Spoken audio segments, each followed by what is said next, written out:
Ma santé d'abord. Ma santé d'abord. Santé, Ma santé. santé d'abord. Ma santé d'abord. Ma santé d'abord. Ma santé, Ma santé d'abord. Ma santé d'abord. Ma santé d'abord. Ma santé. D'abord, ma santé. Santé. D'abord. D'abord, ma santé. D'abord. Ma santé d'abord. D'abord, ma santé. Bienvenue dans votre émission Ma santé d'abord. Aujourd'hui avec nos invités, nous allons parler du VIH, nous allons parler des avancées en matière de traitement, mais aussi des modes de transmission du VIH, du dépistage et de la stigmatisation. C'est tout de suite avec nos invités. Alors pour ce faire, j'accueille mes invités. D'abord, docteur Nicolas Vignier. Bonjour, vous êtes Bonjour. praticien hospitalier en maladies infectieuses au centre hospitalier Marc Jacquet. Et à vos côtés, Sébastien Gallien. Bonjour, vous êtes Bonjour. infectiologue à l'hôpital Saint-Louis, c'est à Paris, dans le 10e. Alors tout d'abord, messieurs, depuis les années 80 et ces fameuses années SIDA, ça fait 30 ans maintenant. Quelles sont les avancées? Qu'est-ce qui a changé en matière de VIH, par exemple en matière de prévention du VIH? Alors en matière de prévention, ce qui a changé, c'est en plus de l'utilisation du préservatif, la mise sous traitement rapide des personnes infectées qui contrôlent leur virus, et quand elles contrôlent leur virus, elles sont quasiment plus contagieuses. Et donc c'est une des grandes avancées avec les moyens de prévention qu'on connaît, qui sont les moyens de prévention mécanique préservatifs. Alors Nicolas Vignier, est-ce qu'on peut dire que les choses sont positives en matière d'avancées depuis les années 80? On peut le dire aujourd'hui, les avancées ont été majeures et l'infection par le VIH qui, au moment de sa découverte, était une maladie mortelle dans des délais assez rapides, n'a plus du tout ce visage-là aujourd'hui, parce que grâce au traitement, les patients peuvent mener une vie quasiment normale et Oui. avoir même une espérance de vie similaire à leurs compatriotes. Et donc les avancées, elles sont très importantes et on peut dire que c'est une maladie comme les autres aujourd'hui. Alors, il y a malheureusement des fausses croyances qui continuent à avoir leur place dans l'esprit de certaines personnes. C'est la raison pour laquelle nous allons en parler dans l'émission aujourd'hui. Alors, pourquoi ces petits arrangements avec soi-même? Pourquoi est-il toujours si difficile de se défaire des fausses croyances, Sébastien Gallien? Alors il y a beaucoup de fausses croyances. Déjà, il y a, outre la stigmatisation quand on est infecté par le VIH, l'idée que c'est une maladie qui est mortelle, une maladie pour laquelle il n'y a pas de traitement. La maladie est certes une maladie chronique, mais une maladie qui est accessible à un traitement qui est maintenant de plus en plus facile, qui est très efficace et qui permet, comme le disait Nicolas, de se rapprocher vers une maladie chronique, avec cependant quand même comme bémol le fait que c'est une maladie qui reste contagieuse, même si la contagiosité est quasiment abolie une fois que le traitement est mis. Ça veut dire qu'aujourd'hui, en 2015, lorsqu'on est atteint du VIH-Sida, on peut vivre normalement, travailler normalement, avoir des amis comme tout le monde et vivre sa vie normalement. Exactement. Alors VIH-Sida, c'est pas la même chose. Il y a le virus du VIH, on est infecté par le VIH, et le SIDA, ce sont les manifestations qu'on voit tardivement quand la maladie est évoluée, Oui. et qu'on ne voit heureusement maintenant, en tout cas quand on a accès sous traitement, quasiment plus. Oui. Et on a une vie, comme le disait Nicolas, normale, Oui. c'est pas quasi normale, sous réserve de prendre son traitement. On a une vie normale, une vie professionnelle, une vie affective, on a des enfants, et on vit aussi longtemps que quelqu'un qui n'est pas infecté par le VIH, si on se fait suivre correctement et si le traitement marche bien. Mais le traitement marche, quand on le prend bien, très bien. Alors, nous concernant, les Africains qui vivons en France, quels sont les modes de transmission? Comment on attrape cette maladie? Il n'y a pas de différence majeure dans les modes de transmission, qu'on soit africain ou pas. Oui. Par contre, il y a une spécificité, c'est que le pays dont on est originaire peut être beaucoup plus touché par le VIH que n'est la France, et en particulier l'Afrique australe, où les chiffres de VIH sont très inquiétants. Donc il se peut qu'on ait déjà été exposé au virus dans son pays d'origine, Oui. et si jamais on n'a jamais fait de dépistage, qu'on ignore le fait de l'avoir. Et les modes de transmission, ils sont de 3 ordres. C'est la transmission de la mère à l'enfant. Oui. Ça, c'est encore une transmission qui existe de manière importante en Afrique, Là où en France, grâce aux avancées de la prise en charge des femmes enceintes, on a beaucoup réduit cette transmission. Donc au moment de l'accouchement, la mère peut transmettre à l'enfant le virus. Il y a la transmission sexuelle, bien sûr, que tout le monde connaît, où on peut attraper le virus du VIH en ayant un rapport sexuel non protégé. Donc le virus va pénétrer par l'intermédiaire d'une muqueuse, principalement génitale, donc le gland chez le garçon ou bien le vagin chez la femme. Et les autres muqueuses, c'est un peu moins clair, mais un risque peut être discuté. Et puis le troisième mode de transmission, c'est par le sang directement. Oui. Donc c'est principalement, par exemple, à l'occasion d'une piqûre avec une aiguille, ou alors à l'occasion d'une transfusion dans un pays où l'hygiène n'a pas été très bien respectée, ou alors en France dans le passé, avant qu'on teste systématiquement les voies. Et donc ces trois modes de transmission, ils touchent aussi bien la population africaine qu'en France, mais il semblerait quand même que la population africaine, le mode de transmission majoritaire en France soit la voie sexuelle, pour les personnes qui arrivent sans être touchées par le VIH. Et puis ce qui est important de rappeler aux téléspectateurs qui nous regardent, c'est qu'il y a trop de personnes qui ne connaissent pas leur séropositivité. Effectivement, on estime actuellement entre un tiers à un quart de la population infectée par le VIH en France qui ne connaît pas sa séropositivité. C'est considérable. Ce qui est considérable, et ce d'autant que cette population minoritaire est responsable de la grande majorité des contaminations. Et donc, la prévention, vous en parliez, du VIH, c'est aussi dépister, se faire dépister. La transmission est majoritairement sexuelle, majoritairement hétérosexuelle, surtout dans les populations africaines. Et donc, chaque personne qui a été exposée, donc, après ses premiers rapports sexuels, surtout s'ils ne sont pas protégés, doit faire des tests. Si le test est positif, se faire traiter pour avoir une vie normale. Il y a des freins au dépistage, bien entendu, la peur de tout perdre, la peur de perdre son statut social, la peur surtout qu'on nous découvre cette maladie. Qu'est-ce qu'il faut dire aux personnes qui nous écoutent, qui ont peut-être un doute de l'importance d'aller se faire dépister, parce que c'est le seul moyen de savoir qu'on est malade, et surtout c'est la seule manière pour après profiter du traitement et se faire soigner. C'est normal d'avoir peur et apprendre qu'on est séropositif pour le VIH, c'est jamais une bonne nouvelle, et ça a en effet des conséquences sociales dont on pourra parler. Mais à partir du moment où on est infecté par le virus du VIH, on a à l'intérieur de notre corps un virus qui peut attaquer notre système immunitaire, et au fil des années, si jamais on ne fait pas de dépistage et qu'on n'est pas pris en charge, nous rendre malades. Et c'est là où la maladie devient dangereuse et peut vraiment poser des vrais problèmes. Et donc de toute façon, si on est concerné, mieux vaut le savoir tout court et le savoir tôt, afin de pouvoir être pris en charge tout de suite, recevoir les traitements au plus tôt, et justement pouvoir vivre une vie normale, comme on le disait en introduction, et donc finalement vivre sa vie tranquillement en faisant le travail pour se faire accepter comme séropositif. Donc c'est pour ça qu'il faut se faire dépister, parce que sinon c'est la maladie qui viendra. Et puis c'est aussi pour protéger ses partenaires, parce que quand on est séropositif et qu'on l'ignore, c'est là où on risque de transmettre le VIH, parce qu'on va être moins attentif peut-être à la protection. Et un patient séropositif qui n'a pas de traitement, il est beaucoup plus contagieux qu'un patient séropositif qui est traité, comme tu le disais, chez qui la transmission du VIH est quasiment réduite à zéro. Donc le traitement, c'est aussi une arme de prévention très importante.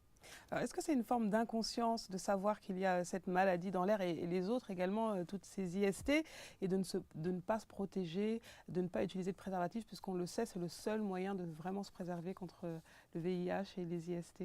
Inconscience, peut-être pas. Je pense que les gens sont conscients des risques. Après, je pense que c'est plus une question de peur, avec tout ce que ça peut... j'ai toutes les conséquences potentielles, et on n'a pas envie d'être malade. Après, c'est une vraie responsabilité.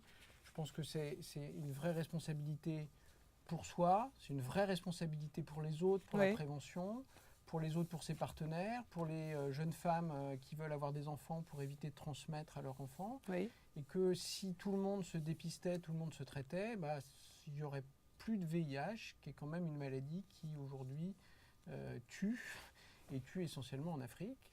Et donc vraiment, c'est pas de l'inconscience, c'est de la peur. Après, voilà, on a tous peur dans la vie, il faut surmonter sa peur, il ne faut pas faire l'autruche, quoi. Il y a des arguments, par exemple, d'inconfort. Il y a des hommes qui disent qu'ils sont allergiques aux préservatifs, etc. Alors, qu'est-ce que vous avez envie de dire aux personnes, par exemple aux femmes qui nous écoutent et qui ont souvent ces arguments on leur dit non, j'utilise pas de préservatif, etc. Qu'est-ce qu'on doit dire dans ces moments-là? Je pense qu'il faut vraiment essayer de tenir bon parce que une fois que la maladie est là, c'est trop tard, hein, encore une fois. Mais même si maintenant on sait accompagner les patients, les traiter et leur faire mener une vie normale, on ne sait pas encore guérir du VIH. Oui. Donc ça reste une maladie pour la vie et le meilleur traitement, ça reste la prévention, hein. Donc je pense qu'il faut se faire aider si c'est compliqué tout seul, des amis, de la famille, éventuellement des professionnels. Il y a quand même beaucoup d'associations qui sont là pour essayer de nous accompagner. Et il faut essayer de refuser ce statu quo. Mais j'ai conscience que ce n'est pas toujours facile parce qu'il y a parfois des situations sociales où aussi la femme, malheureusement, n'a pas toujours le pouvoir de dire non. Mais il ne faut pas qu'elle hésite à demander de l'aide parce qu'il y a des personnes qui peuvent lui être un recours, pas parfait, mais au moins partiel. Et il faut avoir cette force-là. Alors à présent, messieurs, si vous le voulez bien, nous allons vous montrer les images que nous avons tournées dans la rue, donc sur le VIH. On regarde. D'après vous, comment se transmet le VIH? Le VIH se transmet par des rapports sexuels, enfin par voie sexuelle ou par... Je sais qu'il y a un liquide, je ne sais pas comment ça s'appelle, mais je sais que c'est par ça. Donc on peut l'attraper de diverses manières, par des contacts directs et par des contacts indirects qui seraient, selon moi, le passage du sang dans une zone non protégée. Par le sang de l'enfant à la mère. Vous sentez-vous concerné? Oui, bien sûr. Eh bien, je dirais que tout le monde est concerné, non, par ce virus. Car jusqu'aujourd'hui, il semblerait qu'il n'y ait pas encore de moyens d'éradication de ce dernier. On est tous concernés. À partir du moment où vous avez des rapports sexuels, on est exposé au danger. Donc il faut toujours se protéger, il faut faire attention, quoi. Je suis concernée par ce fléau-là, tous les jeunes en général. Par quels moyens se protéger du VIH? J'allais dire par un préservatif, mais les drogués, ils l'ont attrapé sans... Enfin, les drogués, Ouais, bah c'est ça, les drogués, moi je l'appelle comme ça. C'est qui piquent et autres. Bon, il y a plusieurs sortes de préservatifs. Bon, déjà, les préservatifs pour la femme, il y a plein de choses. Mais bon, la fidélité aussi, ça compte. L'abstinence d'abord, si on peut. Vous êtes-vous déjà fait dépister? Combien de fois? Ouais, je me suis déjà fait dépister 2 fois. Oui, bien sûr, chaque année, à chaque fois. Il m'arrive assez souvent de donner mon sang, donc je suppose qu'au cours de ce processus, les tests en vigueur se font directement et il se trouve que non, jusqu'aujourd'hui, je peux être content d'être sain. D'après vous, existe-t-il des traitements contre le VIH? Sont-ils efficaces? J'ai cru entendre parler de la trithérapie, un truc dans le genre, trithérapie. Traitement, je ne sais pas, on parle de la trithérapie et que si la maladie est dépistée à temps, ça diminue en fait la progression du virus. Il y a la trithérapie pour les personnes atteintes de VIH qui leur permet de stopper, je pense, le virus. Voilà. Quelle image avez-vous d'une personne séropositive? Pas qu'elle me touche. Me touche pas. Ne me touche pas.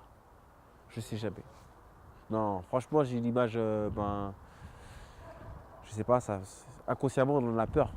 C'est des malades, voilà, c'est des victimes, c'est triste, mais voilà, je pense que c'est des personnes qui ont besoin de nous, qui ont besoin de notre affection, qui ont besoin qu'on les comprenne. Ce n'est pas une fatalité, ce n'est pas un crime. Eh bien, une personne séropositive, je dirais que c'est une personne qui, après, tout dépend, c'est les moyens dont elle a été contaminée. Parce qu'aujourd'hui, il est possible finalement de naître directement avec le VIH. Donc, écoutez, pour moi, en ce qui me concerne, je les vois comme des personnes normales, juste des personnes qui sont malades. C'est triste, c'est dommageable, mais après tout, ça reste un être humain, donc il faut le soutenir, il faut être auprès de lui. Des questions? Où on en est en fait? Parce que depuis le temps que Depuis le temps que cette maladie, on en entend parler, qu'il y a des recherches, etc. Bah, où on en est aujourd'hui? Tout l'argent qui est injecté, toutes les recherches qui ont été faites, on en est où dans les recherches? Voilà. Si j'ai une question à leur poser, ce serait plutôt de savoir s'ils ont les moyens nécessaires pour pouvoir justement poursuivre leurs recherches. Quelles sont les conséquences de la trithérapie sur la santé des personnes atteintes de VIH? Alors messieurs, quelles sont vos réactions? C'est des commentaires et des questions tout à fait pertinentes. Et d'ailleurs, les auditeurs étaient parfaitement au courant d'un certain nombre de choses. Voilà. Ouais. Après, ça montre aussi le fait que voilà, y a quand même des zones d'ombre sur le traitement en particulier, Ouais. et sur le dépistage qui n'est pas beaucoup abordé, et sur la prise en compte des personnes infectées par le VIH, qui somme toute sont des gens tout à fait normaux. Hein. Tout le monde peut être infecté par le VIH. Nicolas Vignier, vos réactions? Non, je pense que on a l'impression que les messages passent parce qu'en effet, ce qui a été dit par C'est rassurant. c'est assez rassurant.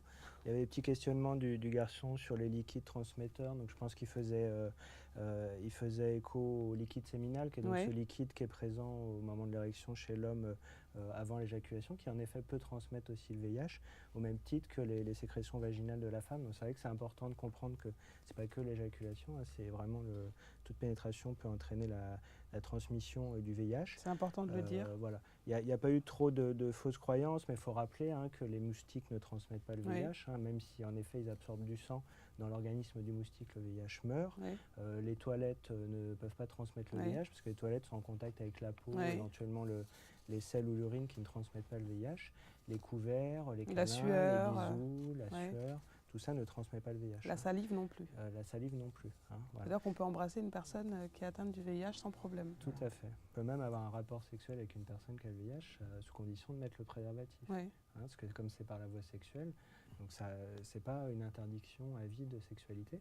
Et d'ailleurs, avec le temps, les malades reprennent une sexualité. Et même comme on l'a dit tout à l'heure, peuvent envisager à nouveau de se marier, d'avoir des enfants. On a de plus en plus de couples qui ont des enfants et c'est réjouissant et c'est la vie qui continue. Et tous les auditeurs avaient fait au moins un test et c'était bien.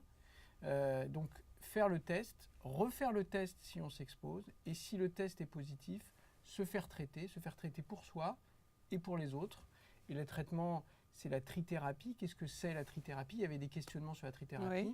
Aujourd'hui, ce traitement, ça ne bloque pas, ça ne ralentit pas l'évolution du virus, comme le disait l'auditrice, mais ça le bloque. Ça le bloque, mais pour ça, il faut associer des molécules, et on en associe au moins 3. D'accord ? C'est pour ça qu'on dit trithérapie, c'est le terme qui a maintenant presque une vingtaine d'années, avec maintenant des médicaments. Des fois, c'est des trithérapies en un seul comprimé par jour. C'est du cas par cas. C'est du cas par cas, il y a des recommandations. Il faut aller voir un spécialiste, on se fait dépister, on continue de se faire dépister, et si c'est positif, on va voir un spécialiste pour se faire soigner et se faire traiter. Alors justement, au niveau des traitements, on a longtemps entendu parler de problèmes en ce qui concerne les effets. Alors, les effets secondaires, les médicaments, oui, se sont complètement améliorés. Il y a eu une progression phénoménale, et c'est une des rares maladies d'ailleurs où la progression d'innovation s'est fait aussi rapidement grâce à la recherche qui a été signée.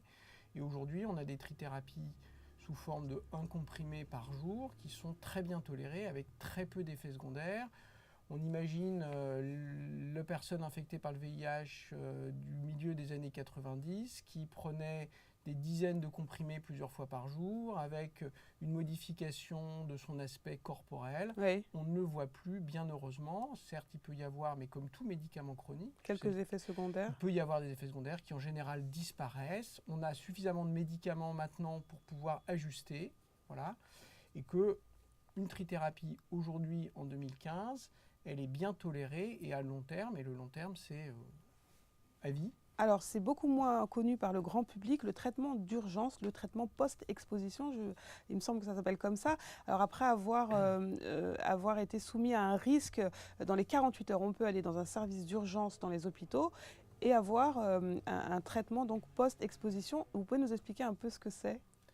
Alors, vous disiez, il est fortement effectivement recommandé de consulter dans les 48 heures suite à une exposition, que ce soit une exposition sexuelle ou éventuellement sanguine. Dans une prise de risque, entre guillemets. Voilà, une prise de risque, exactement.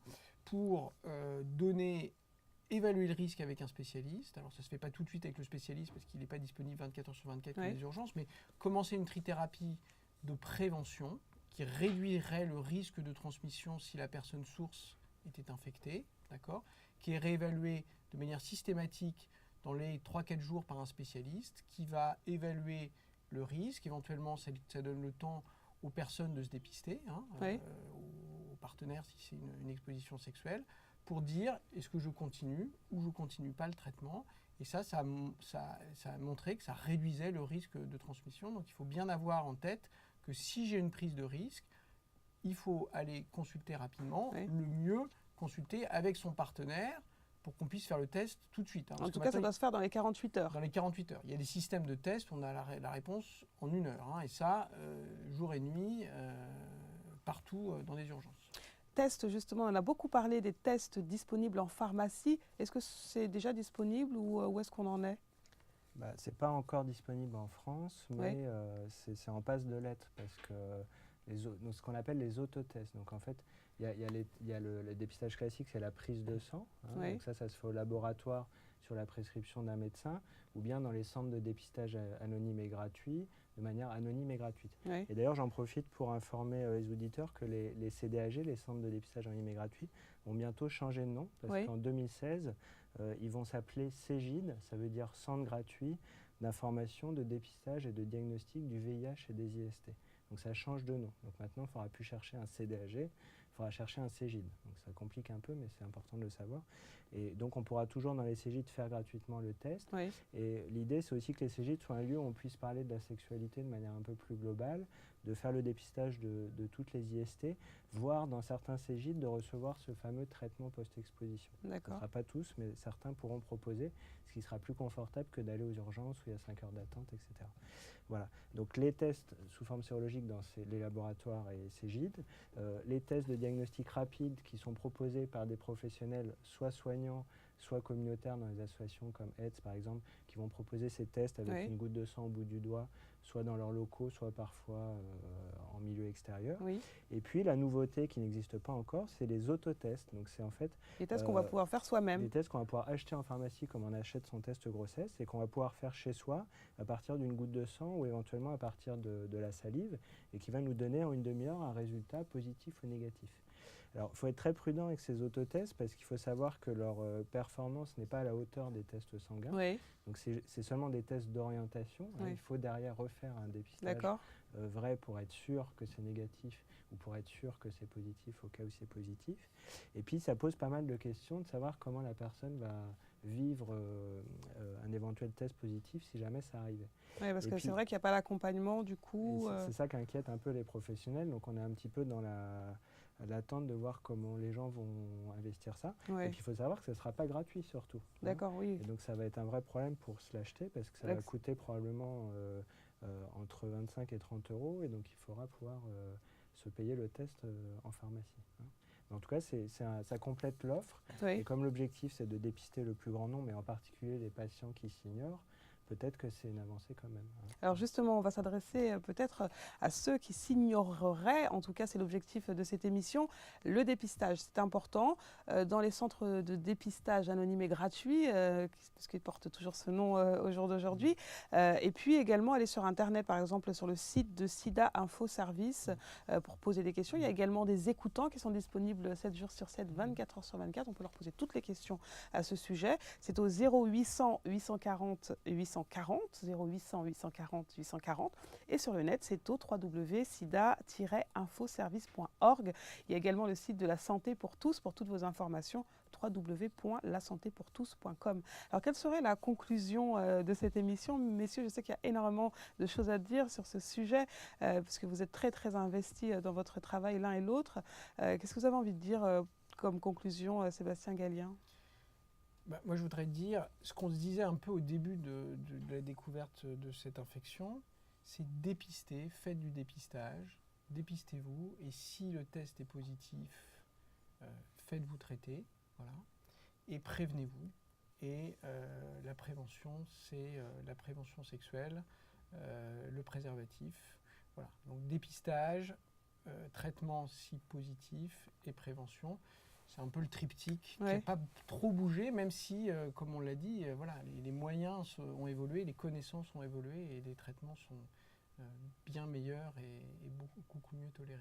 Je vous vois réfléchir à votre conclusion, Non, mais docteur Nicolas je disais Ginier. juste que je pense qu'il faut renforcer ce message de dépistage, Ouais. en particulier pour la population africaine en France, parce Ouais. que les chiffres, on les a pas cités, mais montrent qu'ils payent un lourd tribut à l'infection. Donc c'est vraiment important d'avoir fait au moins un test dans sa vie et, comme on l'a dit tout à l'heure, de répéter le test en cas de prise de risque. Ouais. Et la deuxième chose, c'est que c'est aussi une communauté où la stigmatisation est particulièrement importante. Et on a dit que maintenant c'était une maladie comme les autres et qu'on pouvait vivre normalement. Mais là où finalement le bas blesse, c'est que socialement il y a du rejet qui persiste. Complètement. Et donc je pense que c'est important que tout le monde se questionne sur comment il perçoit cette maladie et ce qui serait susceptible d'envoyer de négatif face à un proche qui se révélerait être positif, pour aller vers plus de positif, plus de solidarité, pour que les patients puissent enfin vivre au grand jour comme un diabétique le fait ou un hypertendu le fait, et puissent finalement aussi améliorer la prévention et sa santé. Merci beaucoup d'avoir répondu à notre invitation, messieurs. À très bientôt. Pour toute info, donc www.lasantépourtous.com, et puis le numéro de SIDA Info Service que je vous rappelle, 0800 840 800, 0800 840 800. À très bientôt pour une autre émission. Ma santé d'abord. Ma santé d'abord. Ma santé d'abord. Ma santé d'abord. Ma